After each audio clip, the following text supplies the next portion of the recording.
A questão da prostituição evidencia bem como as mulheres e a sua sexualidade são tratados na sociedade de classes ao longo da história. Que o Estado, a família e a sociedade querem ter o controle absoluto sobre os nossos corpos, isso não é nenhuma novidade. Mas tão indignante quanto isso é que eles se utilizam desse controle para nos impor uma dualidade de papel e uma exposição à hipocrisia sem tamanho. Essa é a segunda parte do vídeo que vai tratar desse tema, motivado pelo projeto do deputado Kim Kataguiri, que quer proibir a prostituição em via pública. Então, já segue o canal, aciona o botão de notificação que o vídeo está começando. Eu sei, tua vida não é brincadeira, porque os teus sonhos coletivos é de guerreira. O sol se põe camarada, a noite... Friedrich Engels, teórico e dirigente marxista, em seu livro A Origem da Propriedade Privada, da Família e do Estado, fez uma importante contribuição sobre o tema, ao afirmar que as diferenças radicais entre machos e fêmeas da espécie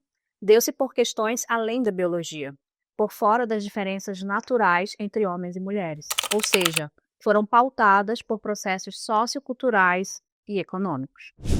Mas o que isso tem a ver com a sexualidade feminina? Vamos retomar a informação de que lá nas sociedades comunais primárias, as relações eram livres, né? O Engels mesmo afirma que não havia uma grande diferença entre os papéis exercidos no cuidado com aquele grupo, seja na atenção às crianças, seja na hierarquia que o grupo se pautava. O fato é que todo o processo de organização social ele estava colocado de maneira igual para homens e mulheres. Com o desenvolvimento das técnicas agrícolas e a mudança nas condições de existência desses primeiros grupos humanos, se estabeleceram também mudanças sociais e econômicas. Surge, então, a demanda da monogamia para as mulheres, para se garantir o direito de herança. E, a partir daí, se estabelece, então, um controle sobre a sexualidade feminina. Esse processo foi tão contundente que o Engels descreve como a primeira grande derrota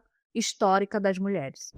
Esse processo se desenvolveu em algo que permanece até hoje, enquanto ideia dominante na sociedade. A sexualidade feminina passou a servir apenas para a satisfação das necessidades do homem. Fomos divididas em dois grupos: as mulheres que serviriam para gerar herdeiros e aquelas que serviriam para a satisfação sexual. A partir daí, fomos enredadas em um jogo perverso, no qual nos são impostos um julgamento constante enquanto putas que deveriam ser santas. E temos que constantemente responder a um padrão de comportamento alheio à nossa vontade. Como o controle da sexualidade era apenas para as mulheres, não demorou para que o sexo fosse transformado em uma mercadoria e uma parcela feminina começasse a cobrar por ele. A justificativa para a existência da prostituição era sempre a necessidade fisiológica dos homens, por um lado, e a necessidade de preservar as mulheres que seriam mães por outro. Na Idade Antiga, nas principais cidades, a prostituição era legalizada e os bordéis pagavam impostos como qualquer outro estabelecimento. Em Atenas, uma das principais cidades, era muito comum uma população grande, né, de circulação de homens por conta do trabalho mercantil que ali existia. Então, a prostituição servia para esses rapazes direcionar os seus instintos para essas mulheres e não para as mulheres de família que circulavam ali na sociedade. Também era comum que esses homens casassem a partir dos 30 anos. E a prostituição também servia como um espaço para acumular experiência do sexo para o casamento. As prostitutas eram divididas em duas categorias. As pornai, que eram mulheres que atendiam para as atividades de sexo nos bordéis ou mesmo nas ruas, e as etairai, que eram conhecidas mais como acompanhantes, né, companheiras. Seus serviços iam além do sexo, mas de fato respondiam a outras necessidades masculinas, porque eram dotadas de bastante conhecimento cultural, literatura, política, e desenvolviam, né, uma conversa com os seus acompanhantes sobre todos esses temas. As prostitutas eram reconhecidas como quem exercia uma profissão legal e forneciam um serviço necessário. Já os homens que cumpriam essa função recebiam desprezo por aceitar fazer o papel de mulher, já que grande parte dos seus clientes eram também homens. As pornai eram escravas, ou libertas ou não. Muitas delas eram obrigadas a se prostituir pelos seus senhores. E aquelas que eram livres não encontravam outra forma de sobrevivência e acabavam tendo de se prostituir. Já as hentai conseguiam uma melhor condição financeira e a partir da função que cumpriam, também conseguiam um pouco mais de liberdade na decisão sobre como viver a sua vida. Ou seja, a prostituição nunca partiu do desejo das mulheres, mas sim de uma imposição econômica ou como uma única forma de conseguir algum grau de liberdade. Já as demais mulheres eram consideradas sempre menores de idade perante as leis da Idade Antiga. Sempre estavam sob a custódia de um guardião homem, fosse o pai, o marido, né? Ou se esses morressem e a mulher seguisse a sua vida, elas estariam sob a tutela do filho mais velho ou até mesmo de um tio. Na Grécia Antiga, elas eram impedidas de realizar qualquer prática política e até de realizar transações econômicas, com poucas exceções. Nas casas das famílias, os aposentos femininos eram separados e eles podiam ser trancados por fora e essa chave ficava com o homem, né, para evitar que as mulheres circulassem sozinhas pelas ruas, pois se atribuía às mulheres uma característica de serem extremamente lascivas e de serem facilmente influenciáveis. Então, elas precisavam ser resguardadas para que se casassem, tivessem filhos e assumissem as responsabilidades domésticas. Já no feudalismo, uma sociedade teocêntrica, o cristianismo foi a teoria que serviu de base para responsabilizar de vez as mulheres pelas práticas sexuais consideradas inadequadas. Contudo, ainda assim, a justificativa para a permissão da prostituição seguia vigente.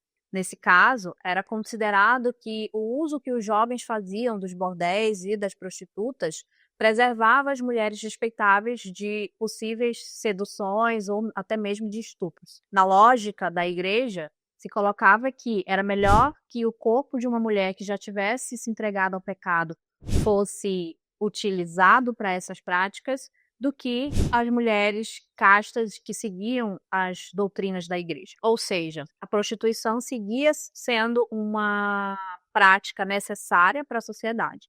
Entretanto, as mulheres em situação de prostituição, essas eram excluídas, marginalizadas, colocadas bem longe das vistas da sociedade. Uma pesquisa da Cícera Miller, intitulada A Aceitação da Prostituta na Sociedade Medieval Cristã, aponta que elas eram temidas, marginalizadas, representadas como seres cruéis, luxuriosos, que povoavam o imaginário da sociedade medieval como um dos principais instrumentos do diabo para fazer o homem cair em tentação. Apesar disso, o seu dinheiro era bem-vindo. As prostitutas eram obrigadas a pagar dotes para o clero, e inclusive a igreja financiava alguns prostíbulos. Vale lembrar que essas mulheres, em sua maioria, vinham de famílias pobres, né, de família de servos. Enquanto isso, as demais mulheres tinham sua sexualidade cada vez mais controlada e pautada pelos dogmas da igreja, que naquele período dizia que elas apenas podiam ter relações sexuais no casamento e ainda assim para a procriação. Então, o terror, né, da culpa cristã persegue as mulheres desde essa época. Os próprios senhores feudais aplicavam uma série de abusos contra as mulheres da classe dominada. Havia uma lei imposta por eles mesmos que dizia que o senhor feudal seria o primeiro a se beneficiar da noite de núpcia no caso de casamento de servo. Esse período foi marcado por intensas restrições de direitos e uma forte submissão das mulheres. A partir daí surge toda a ideologia, né, da figura das bruxas, que foram mulheres que se rebelaram contra esse sistema, contra esse tipo de subjugação e acabaram mortas nas fogueiras de Inquisição. No capitalismo, o que era ruim ficou ainda pior. Esse sistema, pautado pela geração de lucro e exploração da mais-valia sobre a força de trabalho da classe operária, viu na condição das mulheres um espaço importantíssimo para gerar mais lucro. Diferente do que dizia a consigna da Revolução Liberal, liberdade, igualdade, fraternidade, nada disso chegou para o proletariado e menos ainda para as mulheres. Mesmo as mulheres da burguesia seguiam sob o controle do sistema patriarcal. A monogamia, ela era uma ferramenta que foi determinante para o capitalismo, né, para a burguesia exercer o seu acúmulo de capital pautado pela estrutura familiar. Se nas sociedades anteriores a prostituição serviu como uma forma de controle da barbárie social, no capitalismo essa barbárie foi externalizada, com as mulheres dos países colonizados e com as mulheres negras escravizadas. Foram praticados todo tipo de abuso, de violência, de agressões sexuais com essas mulheres ao longo de todo o período que perdurou as ocupações e a escravidão. Essa prática mantém até hoje uma concepção deturpada sobre a sexualidade dessas mulheres. O Brasil mesmo costuma utilizar a existência da miscigenação como um argumento para se apresentar como um país tolerante às diferenças e um paraíso tropical. Mas esquecem de dizer que a miscigenação do país é fruto de um passado de estupro sistemático de mulheres indígenas e negras. As meninas e mulheres negras são colocadas no lugar de hipersexualização desde muito cedo. São lidas pela sociedade como mais provocativas, mais interessadas por sexo e mais maduras para esse tema do que mulheres brancas. Por conta disso, são o principal alvo da exploração sexual. Desde muito cedo, a partir da condição de pobreza e miséria, são inseridas na prostituição de maneira forçada, vendidas e trocadas por valores desprezíveis. Segundo o Anuário Brasileiro de Segurança Pública de 2024, 61,6% das vítimas de abuso sexual foram meninas de até 13 anos. E 52% delas eram meninas negras. A herança escravocrata criou a figura da mulata como uma mulher exótica, erótica, e que até hoje é utilizada como um chamariz para turismo no Brasil, nas diversas partes do mundo. O racismo e a coisificação da mulher negra faz com que aquelas que tenham a pele mais retinta sejam colocadas como assexuadas, sejam invisibilizadas na sociedade, ou seja, mulheres que não merecem ter a atenção nem para a prática sexual, imagina para relações afetivas. Por isso o tema da solidão da mulher negra é uma pauta tão importante para o feminismo negro, porque de fato essas mulheres são colocadas nessa condição de inexistência de afeto, de inexistência de possibilidade de relacionamentos. Até hoje a gente ouve aquela frase bizarra que categoriza mulheres, dizendo que as mulheres pretas são para transar, as morenas para namorar e as brancas para casar. O impacto dessa lógica na percepção de si, na autoestima, ou mesmo na construção das relações das meninas e mulheres não brancas é devastador. As mulheres indígenas também seguem sendo retratadas ou identificadas na sociedade como selvagens, animalescas e que não cabem no padrão de relação instituído pela maioria da sociedade. Porém, essas mulheres seguem sendo alvo de abusos e de violências na disputa pelos seus territórios e na dominação de seus corpos. Quando falamos da sexualidade de mulheres LGBTIs, ainda lidamos com a invisibilidade e a subnotificação. Somente em 2022, o IBGE divulgou o primeiro levantamento de dados sobre a população LGBTI no país, coletados em 2019. Segundo a Pesquisa Nacional de Saúde, Orientação Sexual Autoidentificada da População Adulta, 2,9 milhões de pessoas de 18 anos ou mais se declararam lésbicas, gays ou bissexuais. Considerando apenas as mulheres brasileiras, 0,9% se declararam lésbicas e 0,8% se declararam bissexuais. Esses números certamente estão subnotificados, seja por conta do preconceito e da vergonha da autodeclaração, ou seja pela falta de informação sobre as nomenclaturas, sobre os termos utilizados na pesquisa. Ao todo, foram visitados 108.525 domicílios e realizadas 94.114 entrevistas. Os dados representam 159,2 milhões de brasileiros. Diante de uma forte repressão e a falta de orientação para que meninas e mulheres conheçam seu corpo e descubram a sua sexualidade, é natural que essas mulheres só comecem a, de fato, assumir uma orientação sexual após a vida adulta. Isso porque a violência ela é muito grande. Entre 2015 e 2022, houve um aumento de 50% nos casos de violência contra mulheres lésbicas no Brasil, de acordo com os registros do Sistema Nacional de Agravos de Notificação, o SINAM. O número subiu de 1.721 para 3.478 nesse período. E o tipo de violência que foi registrado com mais frequência foi a violência física, que representou 52,7% desses registros. Depois, a violência psicológica e moral, com 25,5%. E, em terceiro lugar, a violência sexual, que correspondeu a 14,8% desses registros. Dentro desses registros de violência sexual, 74% são referentes a casos de estupros corretivos, ou seja, aqueles que são praticados no intuito de corrigir essa orientação sexual. E depois, 19,5% de assédio sexual e 2,1% de exploração sexual. A faixa etária mais afetada por essas violências foi entre 15 e 30 anos, exatamente a faixa etária em que as mulheres começam a buscar exercer a sua sexualidade. A identidade de gênero, embora não tenha relação direta com a orientação sexual, também é um marcador de violência e hostilidade para a população trans. Isso porque a cisnormatividade e a imposição da binaridade, que significa a existência de apenas dois gêneros, né, o masculino e o feminino, são parte das ferramentas utilizadas pela classe dominante na sociedade de classes para controlar a sexualidade e o comportamento social. Sherry Wolf, escritora e ativista LGBTI marxista, é certeira quando afirma que os papéis rígidos de gênero e comportamento não são essenciais para a nossa natureza biológica, mas sim para a natureza da nossa sociedade. Já dissemos antes, mas é sempre bom relembrar como o capitalismo se utiliza da opressão para superexplorar uma parcela da classe trabalhadora e também para colocar os setores da própria classe uns contra os outros. Homens contra mulheres, brancos contra negros, pessoas cis contra pessoas trans e assim vai. E para controlar esses corpos, a violência tem sido a maior ferramenta utilizada. O Brasil é o país que mais mata pessoas LGBTs no mundo há pelo menos 16 anos, desde que organizações internacionais começaram a monitorar esse tipo de crime. Em 2024, foram ao menos 106 assassinatos ocorridos no país. 94% deles casos de transfeminicídios. O perfil das vítimas são de pessoas trans femininas jovens, negras, racializadas, que viviam publicamente com a identidade de gênero não hegemônica.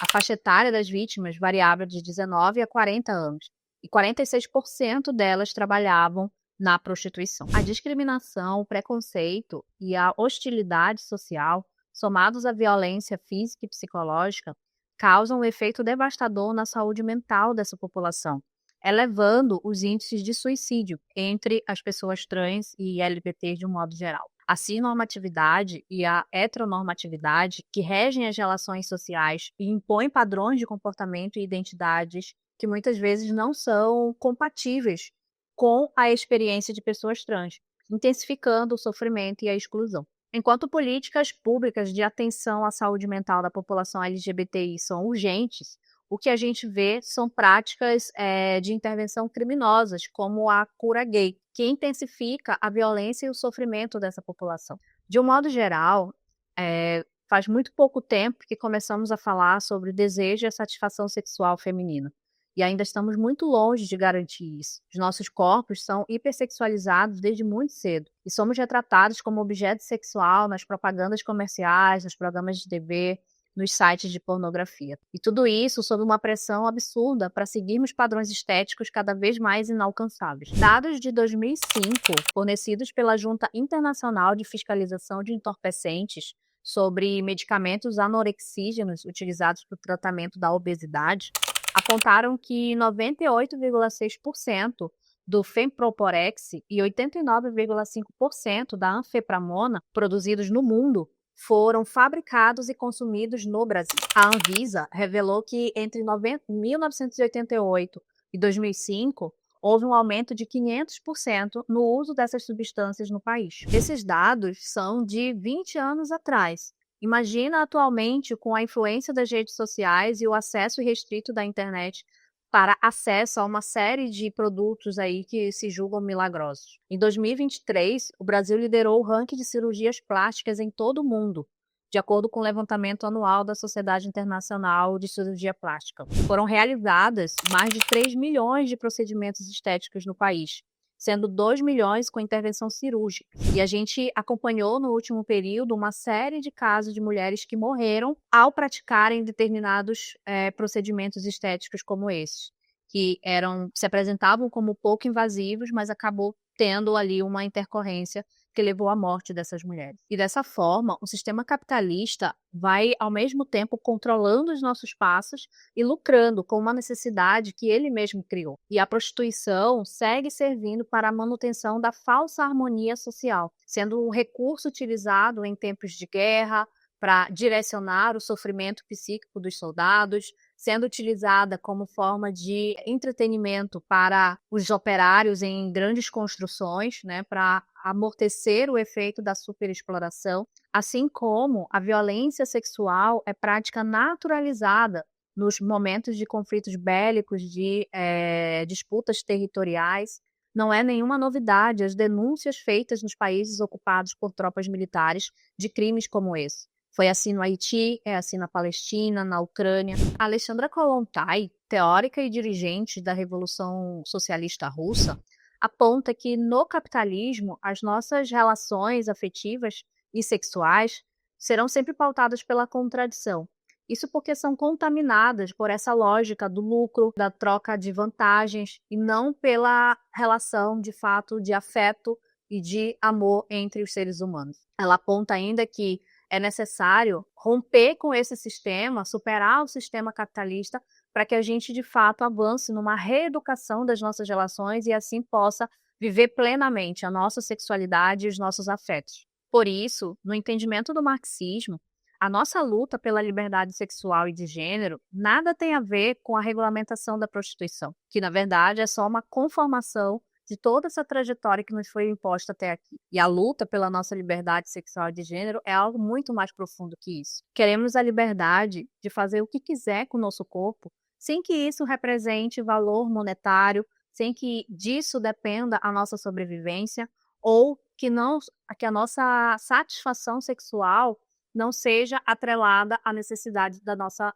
prostituição. Países que regulamentaram a prostituição não garantiram segurança, salários dignos, assistência de saúde ou previdenciária para essas mulheres. Ao contrário, aumentou a clandestinidade, a vulnerabilidade frente aos cafetões, o tráfico de pessoas e a exploração de mulheres imigrantes. É fundamental nos organizarmos para garantir todos esses direitos às mulheres em situação de prostituição, porque nós sabemos que, sob o capitalismo, essa vai ser a única possibilidade de sobrevivência para muitas delas. Contudo, essa luta deve vir combinada com a luta pela destruição desse sistema, que controla os nossos corpos e que faz com que a gente se submeta a essas condições para gerar lucro para esse setor. Figuras como Kim Kataguiri e companhia não querem resolver os nossos problemas, querem tão somente manter o controle sobre o conjunto das mulheres e hostilizar aquelas em situação de prostituição como se fossem elas as responsáveis por toda a nojeira